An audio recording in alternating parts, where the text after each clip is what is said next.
chunks of heather to hold them fast, but Stoic, Hiccup and Toothless were being dragged slowly but surely toward the gigantic black tunnel that was the monster's open jaws.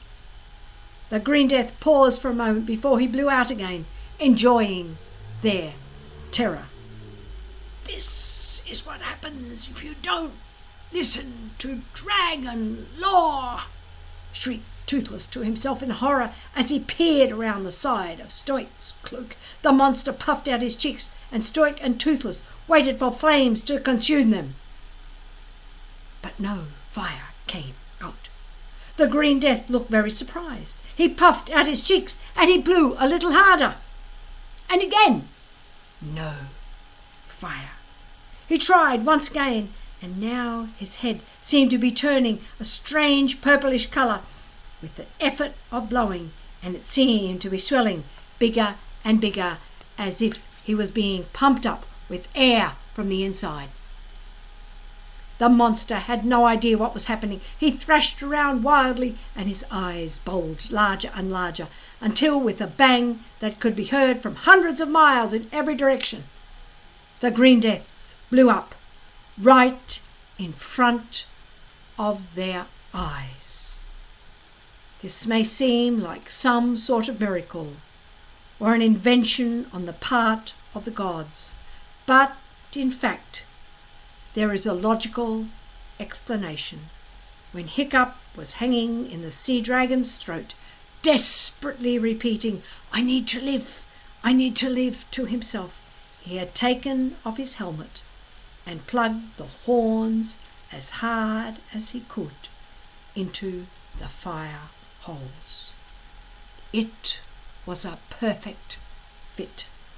So when the dragon tried to use his fire, the blockage caused a build-up of pressure that eventually grew so great that the Green Death simply exploded.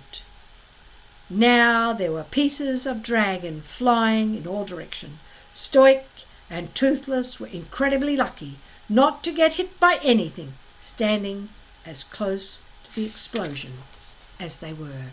But a single burning dragon tooth, 8 feet long, one of the monster's smaller ones, exploded straight towards Hiccup. The boy had been dragged out from under the shelter of Stoic's shield by the intake of the monster's breath, and was now lying on the ground a couple of feet in front of Stoic and Toothless, completely exposed.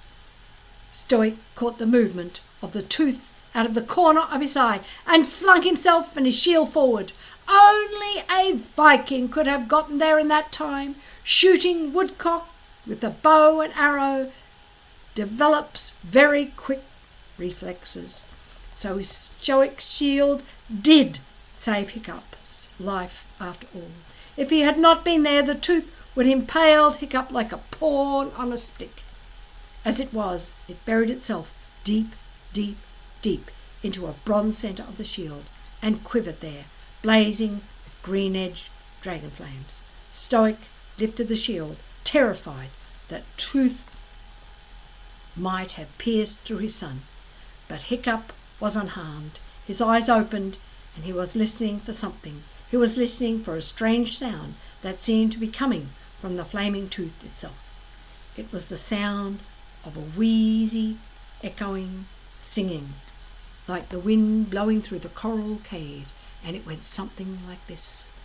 "I tell the mighty blue whale his life is over soon. With one swish of his armoured tail, I put out the sun and the moon. The winds and the gales are quivering when I begin to roar. The waves themselves are shivering and trembling back to shore." "Listen," said Hiccup happily, just before he's passed out. "The supper is singing."